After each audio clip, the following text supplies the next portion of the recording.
as he rolls the aircraft on takeoff right down on the deck. You do not do that, ladies and gentlemen. But John does it every time. Did I tell you he was going to do a snap roll? Of course not.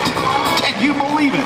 Sponsored by the Quad City International Airport. We're glad to have John flying with us here today. Watch how he keeps this aircraft in the picture window of the air show at all times. Powered with only 220 horsepower, this huge biplane was never intended to fly this low and perform these types of maneuvers, but John has figured out how to do it, and he thrills audiences all over the world. The air show smoke is one of the to start it just like it was done back in the 1940s. Setting up now for his next maneuver. John turns that air show smoke off and climbs for just a little bit of altitude. And I'll tell you some more about John. He's a pilot for a major airline. I'm not even sure I'm supposed to mention it, but I can tell you that they used to be based in the Minneapolis area and were absorbed by another airline in Atlanta. How's that? He flies 757s and 767s, and he doesn't fly them like this, we're told, but he sure would like to. Right down on the deck now. That air show smoke back on. He's looking for about 130 miles an hour, 140 if he can find it. Lots of G's at the bottom now. Across the top, 5/8 of the loop, craning his neck. He sees the ground coming up at him. He can see that horizon. Go forward on the stick right there and roll the aircraft all the way around. The aircraft has a steel propeller made by the McCauley Propeller Company. Again, these propellers go all the way back to World War II, and it gives him the translation from the engine power to the thrust that he needs to do this performance for us here on this beautiful Saturday afternoon. And I say beautiful because we've got a beautiful overcast. Every act is able to do their full routine, and we're doing it in the shade. How often does that happen at an air show? As he goes back on the stick now, watch him do a beautiful loop right at show center. Only 400 feet between the aircraft and the ground, and John will complete the loop with just inches to spare, ladies and gentlemen. Sponsored by the Quad City International Airport from Minneapolis, Minnesota, the one and only John Mohr.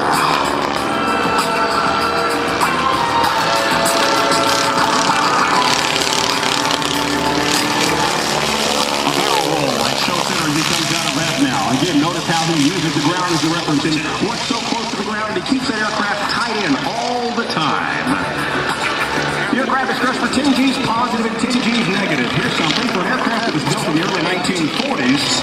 Imagine, if you will, that there is never an inside bracing you see on the tail of the wings as he does a 4-point sectional roll is part of the strength of the entire structure. I will also tell you something that we learned about this airplane. As you may know, Delta Airlines, and that happens to be who John works for, started out in the Mississippi Delta as a crop dusting company. This airplane was one of their original crop dusters, now owned by John Mohr and flown at air shows. Also a Delta Airlines captain. Here's an airplane dating all the way back to the 1940s, nearly 70 years old. John flies it like it was brand new and like nobody ever believed it could be flown in the 8-point roll. Knife edge for 6, there's 7, and there's 8 all the way around, ladies and gentlemen. Keeping that huge biplane at all times right here at Show Center. So I got to go back up there. I want you to get your cameras out. I think you're going to enjoy this next maneuver. It's not just to the left. It's quite a as he way down. repositions the aircraft from the left and shows us the super slow roll. Now that's kind of maybe, you would say everything in an airplane is super slow. Watch it now. All the way around. Ever so slowly. I can't tell you how difficult this is. Did your heart stop? Listen. Yes, the engine anymore, and so the carburetor gets starved of fuel, and the engine quits. Well, when he rolls the aircraft back upright, the propeller is still turning because it's windmilling, as we call it. It gets a little fuel into the carburetor, and the engine restarts, and when it does, it gets a big gulp of gasoline and spits that flame, that tongue of fire, right out of the exhaust.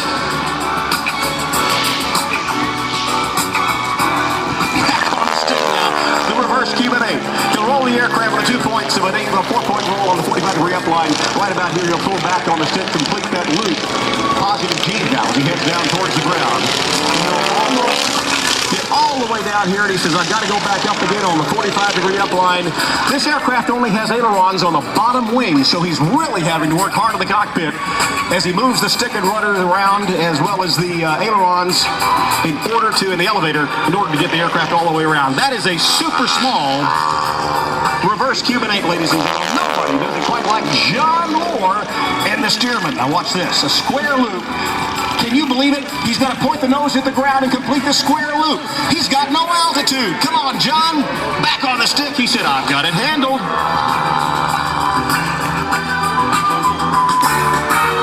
I'm telling you, you're watching the best of the best.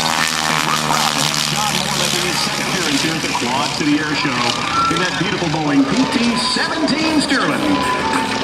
Quarter roll on that vertical line now. Hard back on the stick. Zero airspeed cut nearly at the top.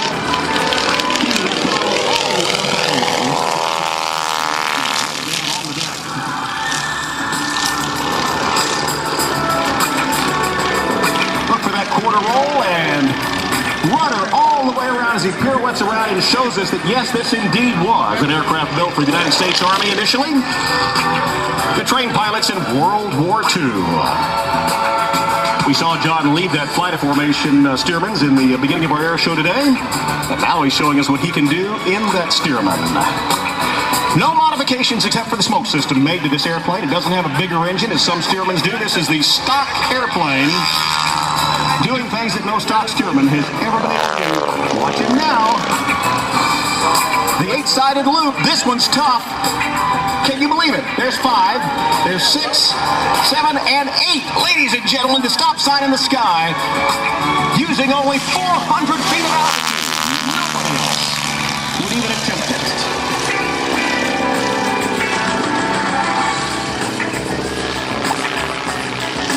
Now as we hammer heads around the left side of our air show viewing area, John Mohr's not done yet.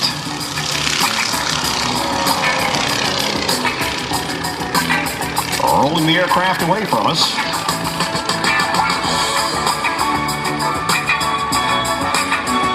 And climbing for altitude. As he turns, he rolls the aircraft. Now, this is a little bit like walking, patting your head and rubbing your tummy at the same time. Smoke is off, and he'll get about 1,000 feet of altitude, giving you kind of an idea of just how low he is actually performing. When he gets ready for his next maneuver, what you're going to see is John at about 1,000 feet of altitude. He's taking a quick look at his engine instruments to make sure that everything looks the way it should. And remember, he's in an open cockpit airplane, so the wind is blowing at his face. He's getting positioned to do something in this airplane that is a truly violent maneuver, but enjoyable to watch. He'll slow the airplane down right about show center here. Couple of puffs of smoke.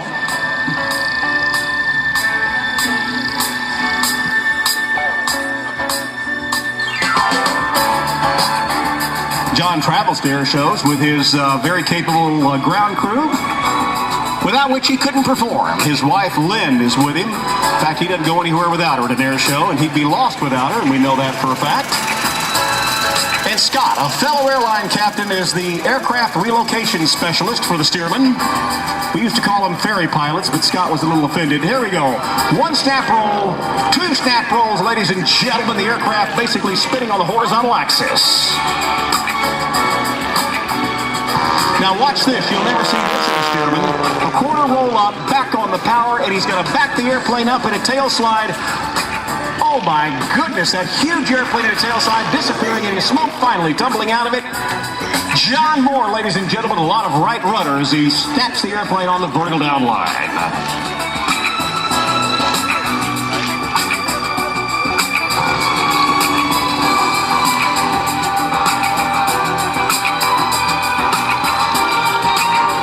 One of my favorite maneuvers in the Stearman is one of the most graceful and beautiful maneuvers, and done only by a handful of pilots, because John is now going to basically stall the airplane and do what we call a falling leaf. Imagine, if you will, it's autumn. The leaves have turned, and they're just falling. He's almost at 0 power, and he's doing this with a rudder. Look at that rudder on the back of the airplane going from one side to the other. He's maintaining the ailerons perfectly level and just mimicking a falling leaf all the way to the ground with wings generating nearly no lift. Rolling the main gear in the grass on the far side of the runway. John says, I'm having fun today and I'm not nearly done.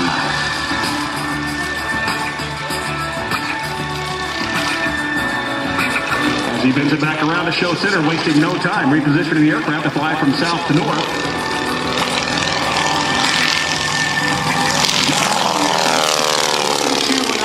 Sure everybody is waving back at him, especially down there in the Quad City International Airport Chalet, the sponsors of John Mohr's performance here today.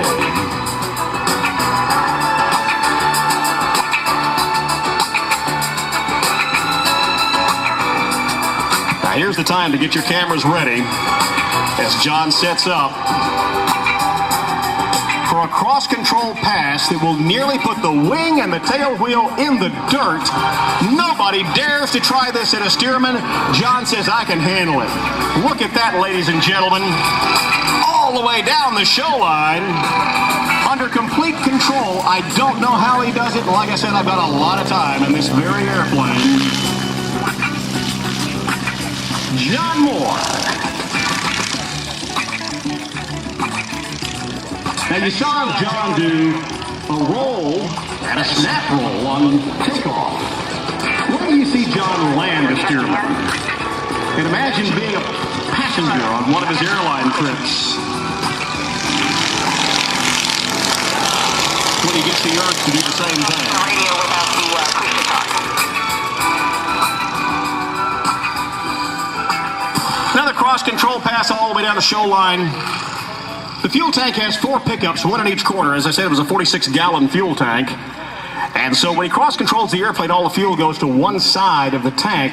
But because it has 4 pickups, one on each corner, he's able to maintain fuel flow to the engine during that very aggressive cross-control slip maneuver right there.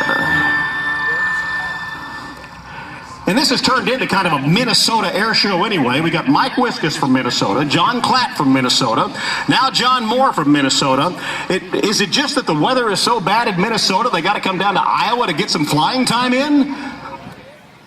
Now watch this. Nobody lands a Stearman like John. First off, he wants to make sure the runway's clear, so he rolls the airplane upside down and gets a good look at it.